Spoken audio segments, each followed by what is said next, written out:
तो फिल्म की शुरुआत होती है और हम कोल से मिलते हैं। कोल ने इस टाइम एक आदमी को हॉस्टेज बनाया हुआ था। यहाँ इनकी बातों से हमें ये भी पता चलता है कि कोल कोई प्रोफेशनल किलर या किडनैपर नहीं है। उसने इस आदमी को सिर्फ इसलिए हॉस्टेज बनाया है क्योंकि कल रात वो जबरदस्ती कोल के घर में घुस आया था। कोल जब उससे पूछता है कि तुम मेरे घर में क्यों घुसे थे, तो वो आदमी उसे कुछ ज्यादा सेटिस्फाइड जवाब नहीं देता। ये कोल उसे शूट कर देता है और सीन यहीं से कट हो जाता है। हमें एक हफ्ते पहले का सीन दिखाया जाता है। हम कोल को उसके घर पर देखते हैं। उसके सेटअप से और चीजों से हमें पता चलता है कि वो एक हैकर है, लेकिन वो अपनी स्किल को अच्छे कामों के लिए इस्तेमाल नहीं करता, बल्कि वो स्किल से बैंक्स और होटल्स को हैक करके उनके अकाउंट से थोड़े थोड़े पैसे निकाल कर अपनी जिंदगी का गुजारा करता है। आज उसने एक होटल को हैक किया था, होटल के वाईफाई के जरिए। होटल के वाईफाई को एक्सेस करने के लिए वो होटल का बिल्कुल सामने खड़ा था। होटल के अकाउंट को एक्सेस करके वो सारे पैसे बहुत सारे फेक अकाउंट में ट्रांसफर कर देता है और यहाँ से चला जाता है। इस दौरान वो इस बात से अनजान था कि एक ऑस्कर नाम का आदमी उसके ऊपर नजर रखे हुए था। अगली सुबह ऑस्कर को पता चलता है कि होटल का अकाउंट बिल्कुल खाली हो गया है। अगली सुबह कोल की आंख खुलती है अपने घर पर एक अजीबोगरीब शोर से। दरवाजा खोलने पर एक आदमी घर के अंदर घुसते ही उसे मारना शुरू कर देता है। ये असल में वही आदमी ऑस्कर था जिसने रात कोल को होटल के बाहर देख लिया था।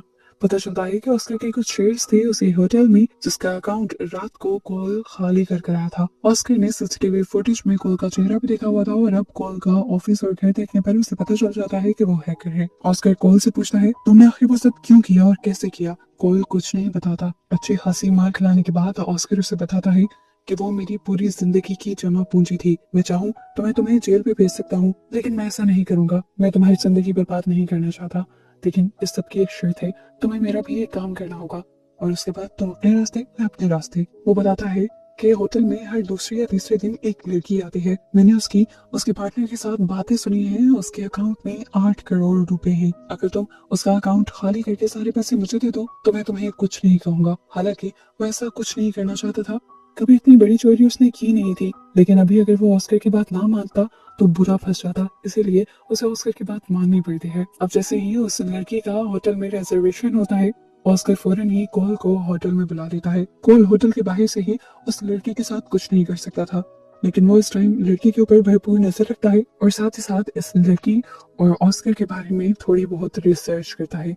जिसके बाद जब वो लड़की डिनर करके यहाँ से निकलती है, वो अपनी कार से उसका पीछा करने लग जाता है और फिर घर के बाहर कार रोककर उनके वाईफाई से कनेक्ट होने की कोशिश करता है।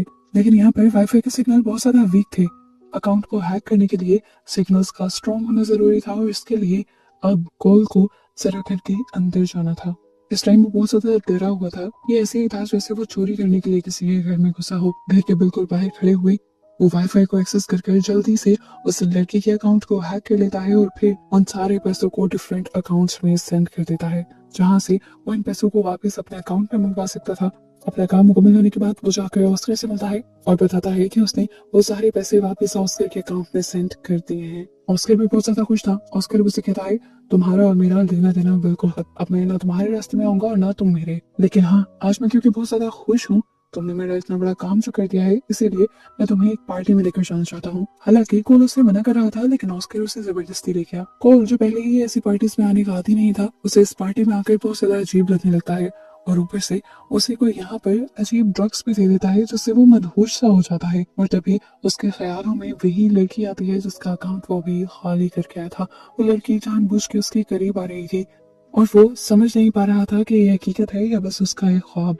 खैर, अब रात में ऑस्कर उसे अपने घर छोड़कर चला जाता है और सुबह में जब कोल की आंख खुलती है तो उसके जहन में वही लड़की चल रही होती है जिसके साथ उसने अपना बड़ा धोखा किया। वो उसे अपने जहन से निकाल नहीं पा रहा था, इसलिए अब उसके बारे में वो इन्फॉर्मेशन इकट्ठी करने लगता है। लेकिन सोशल मीडिया के किसी भी अकाउंट पर इतनी ज्यादा उसके बारे में इन्फॉर्मेशन नहीं थी, इसीलिए वो अपने एक दोस्त हैकर से कॉन्टेक्ट करता है और उसे सारा का मोबाइल और लैपटॉप हैक करने को कहता है, जहाँ पर उन्हें बस सारा और उसके भाई की कुछ वीडियोस मिलती हैं और इसके अलावा कुछ खास पता नहीं चलता। हाँ, एक और बात जरूर पता चल जाती है कि सारा रोज खाना खाने के लिए कहाँ जाती है, इसीलिए आज वो भी उसी रेस्टोरेंट में जाता है। वो सारा से बात करने के लिए सारा के करीब बैठता तो है, लेकिन तभी सारा का ऑर्डर रेडी हो जाता है और वो अपना खाना लेकर यहाँ से निकल जाती है। कोल के दिमाग में से सारा निकल ही नहीं रही थी, इसीलिए आज रात वो दोबारा उसके घर जाता है और उसे पता चलता है कि सारा के घर पर उसका फियांसे भी आया हुआ था। वो सारा के लैपटॉप को हैक करते हुए इन दोनों की बातें सुनता है और वीडियो देखता है, और यहाँ उसे पता चलता है कि जो पैसे उसने सारा के अकाउंट से निकाले थे वो असल में सारा के नहीं थे, बल्कि उसके फियांसे के थे। और अब वो सारा पर गुस्सा कर रहा था और उससे अपने पैसे वापस मांग रहा था, पर सारा नहीं जानती थी कि उसके पैसों के साथ क्या हुआ। सारा को मुसीबत में देखकर अब कॉल को बहुत ज्यादा दुख हो रहा था। उसका फियांसे उसके साथ इतना बुरा सलूक करता है कि उसे मारता भी है। ये चीजें कॉल को बहुत ज्यादा गिल्ट में डाल देती हैं और वो फैसला करता है कि वो सारा की मदद करेगा। इसीलिए वो ऑस्कर के पास आता है और उसे कहता है प्लीज वो पैसे वापस कर दो, सारा बहुत ज्यादा मुश्किल में है। लेकिन ऑस्कर उसे कहता है मैं तुम्हें एक फूटी कोड़ी नहीं देने वाला। हमारी डील हुई थी ना कि ना मैं तुम्हारे रास्ते में आऊंगा ना तुम मेरे रास्ते में आना। अगर तुमने मेरे रास्ते में आने की कोशिश की तो मेरे पास तुम्हारे खिलाफ सबूत है। मुझे ज्यादा वक्त नहीं लगेगा तुम्हें जेल पहुंचाते हुए। घर जाकर कॉल उस आदमी के बारे में सर्च करता है जो कि सेरा का फियांसे था। उसे पता चलता है कि उस आदमी का नाम है मार्क, और ऐसा नहीं है कि उसकी शादी नहीं हुई, उसकी शादी भी हो चुकी है और उसके एक बच्चे भी हैं। वो एक बहुत बड़ा गवर्नमेंट ऑफिसर है और बहुत सारे इलीगल कामों में भी इन्वॉल्व है, और इसीलिए उसके पास काफी ब्लैक मनी भी है। और सारा को जो उसने पैसे दिए थे वो भी सारे ब्लैक मनी के ही थे। सारा की मदद करने के लिए अब वो मार्क का पूरा बायोडाटा निकालना चाहता था, इसीलिए कुछ दिन वो मार्क का पीछा करता है, उसकी पूरी रूटीन को समझता है, और उसे यहाँ ये भी पता चलता है कि मार्क के साथ उसका एक स्मिथ नाम का गार्ड है जो हमेशा उसके साथ रहता है। इस दौरान उसकी दोबारा मुलाकात सारा से होती है और इस मर्तबा सारा उससे बात कर लेती है। इस सारे टेंशन के माहौल में सारा को उससे बात करके काफी अच्छा महसूस हो रहा था, लेकिन कोल को और भी ज्यादा गिल्ट होने लगा था सारा की परेशानी को देख देख कर। अब वो एक बहुत बड़ा और खतरनाक फैसला लेता है। वो सारे एटीएम्स पर कुछ ऐसी डिवाइसेस लगाने का फैसला करता है जिससे जो कोई भी अपने पैसे विड्रॉल करेगा उसकी इंफॉर्मेशन कॉल के पास आ जाया करेगी, और फिर कॉल उन सारे एटीएम्स में से थोड़े थोड़े पैसे चुरा लिया करेगा। लेकिन बहुत सारे कार्ड्स एक ही टाइम में हैक करने की वजह से उसके पकड़े जाने के चांसेस भी बहुत ज्यादा बढ़ जाएंगे। वो ये बात जानता भी था, लेकिन सारा के लिए फिर भी वो रिस्क लेता है और किसी तरह कर $5 लाख इकट्ठे कर लेता है। और जब वो अगली रात को सारा के घर पर जाकर इस चेक को रखने वाला था तो सारा उसे देख लेती है और अपने पास बुलाती है। कोल अब उसके हाथ में ही ये चेक दे देता है, जिससे देखकर सारा हैरान हो जाती है और पूछती है इतनी बड़ी अमाउंट तुम्हारे पास कहाँ से आई। इस टाइम कोल झूठ नहीं बोलता और बता देता है कि मैं हैकर हूँ, तुम्हारे भी पैसे मैंने हैक किए थे और ये पैसे भी मैंने तुम्हारे लिए हैक किए हैं। दूसरी बात तो सारा ने सुनी ही नहीं थी। पहले ये बात सुनकर उसका दिमाग खराब हो गया था और वो कोल को बुरा भला कहने लगी थी। वो उसे एक्सप्लेन करता है कि ये सब करने का प्लान मेरा नहीं था, उसके नाम के एक आदमी का था जिसके होटल में तुम जाया करती थी, और उसे ही पता था कि तुम्हारे अकाउंट में 8 करोड़ रुपए हैं, और अगर मैं उसकी बात ना मानता तो वो मुझे जेल में पकड़वा देता, और उस टाइम तक तो मैं तुम्हें जानता भी नहीं था। फिर इनकी इन्हीं बातों के दौरान उससे दोबारा मार्क की कॉल आ जाती है और मार्क उसे दोबारा एक हफ्ते का टाइम देता है वो सारे पैसे इकट्ठे करने के लिए। वो बहुत ज्यादा परेशान थी। कॉल उससे कहता है तुम यहाँ से भाग क्यों नहीं जाती, पर सारा कहती है ऐसा मुमकिन नहीं। और इस दौरान हम नोटिस करते हैं कि उस आदमी का गार्ड समेत इन दोनों के ऊपर नजर रखे हुए है। बातें करते हुए ये लोग अब अपने रूम में चले जाते हैं और दोनों अपनी लाइफ और फैमिलीज के बारे में डिस्कस करते हैं। कॉल बताता है कि उसकी कोई फैमिली नहीं है और वो जहाँ रहता है उसके बारे में वो किसी को बता नहीं सकता क्योंकि ये उसकी सिक्योरिटी के लिए जरूरी है। जबकि सारा बताती है कि उसका सिर्फ एक भाई है, उसके अलावा उसकी भी जिंदगी में और कोई नहीं। कोल सारा को बताता है कि ये जिंदगी में पहली मर्तबा है कि वो किसी के लिए ये फीलिंग्स रख रहा है और उसकी मदद करना चाह रहा है। हालांकि इस सारे काम में वो जेल भी जा सकता है। तब सारा कहती है तुम्हें इतना रिस्क लेने की जरूरत नहीं है, अगर तुम चाहो तो हम दोनों मिलकर यहाँ से भाग सकते हैं, वो भी बिना पैसों के। मार्क के इस घर में अभी भी पूरे $2 करोड़ हैं और वो सारे का सारा ब्लैक मनी है। उसके लिए वो पुलिस को भी नहीं बुलाएगा, हम लोग पैसे लेकर भाग जाएंगे और कहीं दूर जाकर सेटल हो जाएंगे। पर कोल ऐसा करने से मना कर देता है क्योंकि उसने आज तक चोरी नहीं की थी। खैर अब कोल यहाँ से चला जाता है और घर जाने पर उसकी नींबर जल्दी से उसके घर के सामने आ जाती है और डरते हुए उसे बताती है कि तुम्हारे घर के अंदर कोई घुस आया है। वो तो पुलिस को बुलाने वाली थी लेकिन उससे पहले ही कोल यहाँ आ गया।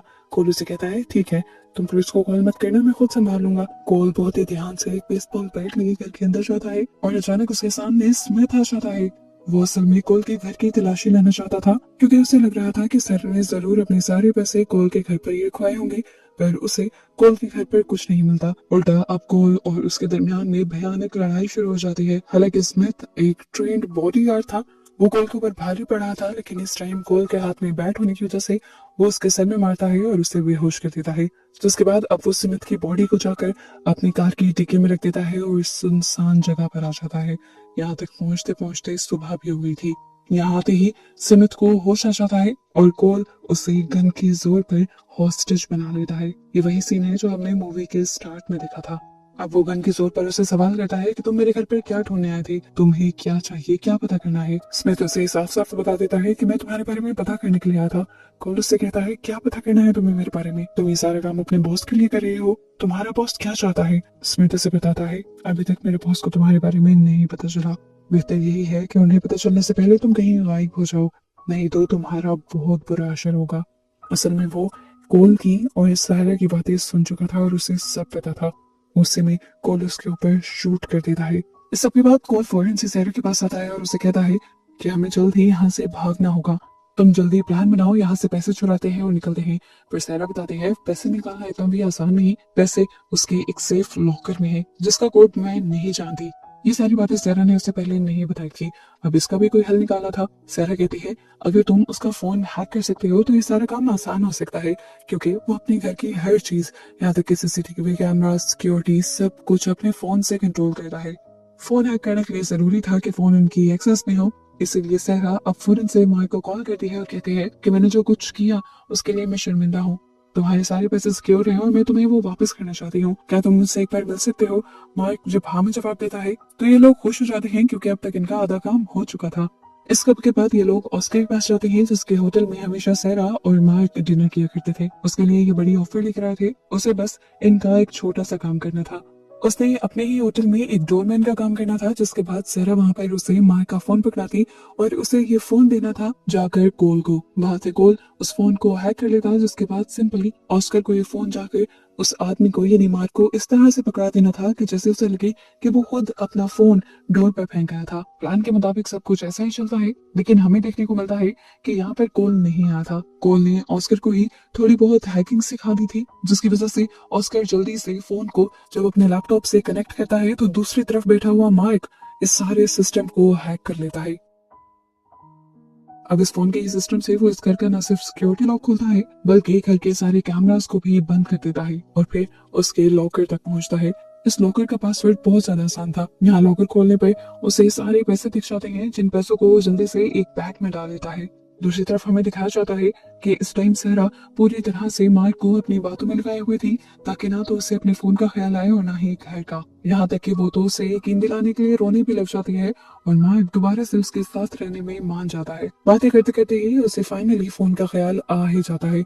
वो उठकर अपनी कार से फोन लेने के लिए जा ही रहा था कि तभी सहरा घबराने लगी। वो तो शुक्र था कि ठीक वक्त पर ऑस्कर ने आकर उसे फोन वापस कर दिया, ये कहते हुए कि आप फोन भाई पार्किंग में गिराए थे। इस सबके बाद सहरा वॉशरूम में जाती है फ्रेश होने के लिए और यहाँ पे मूवी का सबसे बड़ा ट्विस्ट रिवील होता है। यहाँ उसे ऑस्कर मिलने के लिए आता है और पता चलता है कि ऑस्कर, जिसे हम सहरा के पैसों का दुश्मन समझ रहे थे या सहरा का दुश्मन समझ रहे थे, वो दोनों असल में साथी थे और वो दोनों मिलकर मार्क को बेवकूफ बनाना चाहते थे, उसे लूटना चाहते थे, जिसके लिए उन्होंने बेगुनाह कोल को इस्तेमाल किया क्योंकि वो एक हैकर था। इस टाइम ये लोग डिसाइड करते हैं कि कोल ने जो सारे पैसे चुराए हैं ऑस्कर गन के जोर पर वो सारे पैसे लेकर आएगा, जिसके बाद वो और सहरा यहाँ से कहीं दूर चले जाएंगे।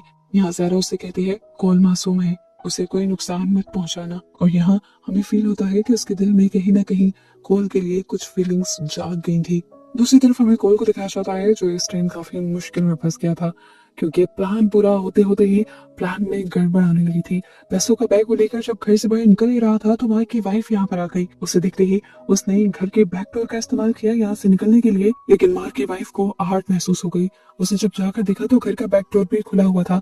उसने डर कर ये सारी बात मार्क को कॉल कर बता दी और ये जानकर कि घर का बैक डोर खुला हुआ है, मार्क समझ गया कि यहाँ पर सारा जरूर उसके साथ कोई गेम खेल रही है। वो ये भी जान गया था कि सहरा किसी के साथ मिलकर उसके पैसे चुराने का प्रोग्राम कर रही है, इसीलिए वो उसके ऊपर गन तान देता है। उसकी जान दांव पे लगी हुई थी, इसीलिए वो यहाँ पर कोई झूठ नहीं बोलती है और सारा सच बता देती है। इसी दौरान उसे कॉल की कॉल भी आ जाती है जो उससे पूछना चाह रहा था कि क्या तुम ठीक हो। यहाँ पर मार्क उसे कहता है कि उसे नई लोकेशन पर आने को बोलो। मार्क के गन के प्रेशर में सारा उससे ऐसे बात करती है कि जैसे उसे कोई खतरा नहीं और वो उसे एक नई लोकेशन पर बुला लेती है जो कि मार्क की बताई हुई थी। ऑस्कर को भी वो नई लोकेशन बता देती है, जिसके बाद जब कोल यहाँ पहुंचता है तो हम देखते हैं कि ऑस्कर पहले से ही यहाँ पहुंचा हुआ था जो कोल के ऊपर गन पॉइंट कर देता है। वो कोल से पैसे मांगने ही वाला था कि यहाँ पर मार्क भी आ गया और मार्क ने दोनों पर ही गन तान दी। ये दोनों ही मर्द थे, इन दोनों को ही अपनी जान की परवाह नहीं थी, लेकिन दोनों को ही सहरा की जान की परवाह थी। इसलिए मार्क अब सहरा को गन पॉइंट पर ले लेता है और इन्हें अपने इशारों पर नचाने लगता है। अब वो सहरा को बंदी बनाकर एक खास जगह पर लेकर आया था। ये एक क्रेमेट एरिया था जहाँ पर इंसानी लाशों को जलाया जाता था और यहीं पर हमेशा मार्क अपने सभी दुश्मनों को जला दिया करता था, वो भी जिंदा। इस टाइम वो सबसे पहले कोल को जलाने का जब ऑर्डर देता है तो यहाँ सहरा उससे कोल की जान की भीख मांगने लगती है और वो सहरा को ही शूट कर देता है। ये देखते हुए फौरन से कोल सहरा के पास आता है और उसे उठाकर यहाँ से भाग जाता है, जबकि यहाँ पर रह गया था ऑस्कर जो गुस्से में ही अब मार्क के ऊपर हमला कर चुका था। वो मार्क का गला दबाए हुए था, उसने मार्क को नीचे भी गिरा लिया था, लेकिन यहाँ पर मार्क के हाथ एक सरिया लग जाता है जिसे वो उठाकर पीछे से ऑस्कर के पेट में स्टैब कर देता है। ऑस्कर को बहुत ज्यादा दर्द होता है, लेकिन उस सब के बावजूद भी वो मार्क को नहीं छोड़ता, यहाँ तक कि मार्क का दम घुटकर वो मारा जाता है। यहाँ जो सहरा थी इस टाइम वो मरने वाली थी। मरने से पहले वो कोल से माफी मांगती है और उसे बताती है कि तुम ये सारे पैसे जाकर मेरे भाई को दे देना। हालांकि सहरा ने कभी ये बात कोल को नहीं बताई थी, लेकिन कोल को पहले ये पता चल चुका था कि सहरा का असली नाम भी सहरा नहीं है और उसका एक भाई भी है। सहरा चाहती थी कि ये सारे पैसे उसके भाई को मिल जाएं ताकि उसका फ्यूचर सिक्योर हो जाए, क्योंकि अभी वो सिर्फ 12 साल का था। कोल उससे वादा करता ही है कि वो दम तोड़ देती है और इसी दौरान यहाँ पर ऑस्कर हो जाता है जो जख्मी था, उससे चला नहीं जा रहा था, फिर भी वो इस टाइम कोल पर गन ताने हुए था। इतने मुश्किल वक्त में भी उसे सिर्फ पैसों की परवाह थी। गन पॉइंट पे ही वो कोल को उसकी गाड़ी की तरफ लेकर जाता है, पर अचानक ही यहाँ पर गोली चलने की आवाज आती है और हम देखते हैं कि ऑस्कर मारा गया। हमें दिखाया जाता है कि शूट करने वाला एक स्नाइपर पहले से ही यहाँ पर घात लगाकर बैठा हुआ था और ये कोई और नहीं बल्कि असल में मार्क का ही बॉडीगार्ड था, जिसे उस दिन कोल ने मारा नहीं था। उसने बस गुस्से में पत्थर पर गोली चलाई थी और उसके बाद से ही ये दोनों एक नए प्लान का हिस्सा बन गए थे। कोल पहले से ही जान गया था कि ऑस्कर और सहरा मिलकर उसे धोखा देने वाले हैं और मार्क बुरा इंसान है। ये बातें उसे सिमित के जरिए ही पता चली थी, जो हमेशा सहरा के ऊपर नजर रखा करता था, और उसके बाद से ही उन्होंने ये बदला लेने का प्लान बनाया था। हालांकि कोल को सिमित पर भी 100% यकीन नहीं था, लेकिन जो सहरा का लैपटॉप उसने हैक किया हुआ था, उसने खुद उस लैपटॉप के जरिए सहरा और ऑस्कर को साथ देखा था और इन सारी चीजों के बाद वो टूट गया था। जिस सहरा के लिए उसने इतने बड़े बड़े रिस्क लिए थे, वही उसे धोखा दे रही थी। यही वजह थी कि उसने वो रिवेंज प्लान बनाया था और मार्क के घर में चोरी करने के लिए भी वो राजी हो गया था। कोल ने सिमित को अपने साथ इसलिए मिला लिया था क्योंकि कोल अपने बॉस को पसंद नहीं करता था। सिमित को भी हमेशा से सच्चे इंसान पसंद थे, पर उसकी जॉब थी कि उसे मार्क की सिक्योरिटी करनी पड़ रही थी। वो भी हमेशा घर में अपने बच्चों के साथ ऐश करना चाहता था, इसीलिए कोल ने उससे वादा किया था कि ये सारा काम खत्म होने पर वो दोनों ये पैसे आधे आधे कर लेंगे और इस तरह सिमित भी एक अच्छी लाइफ गुजारेगा और ऐसे कोल भी। वादे के मुताबिक कोल इस टाइम सिमित को पैसों से भरा हुआ बैग दे देता है, जिसके बाद सिमित यहाँ ऑस्कर और सबकी बॉडीज को ठिकाने लगा देता है। जिसके बाद कोल भी यहाँ से कहीं दूर चला जाता है और इसी सब के साथ ये मूवी यहाँ पर खत्म हो जाती है।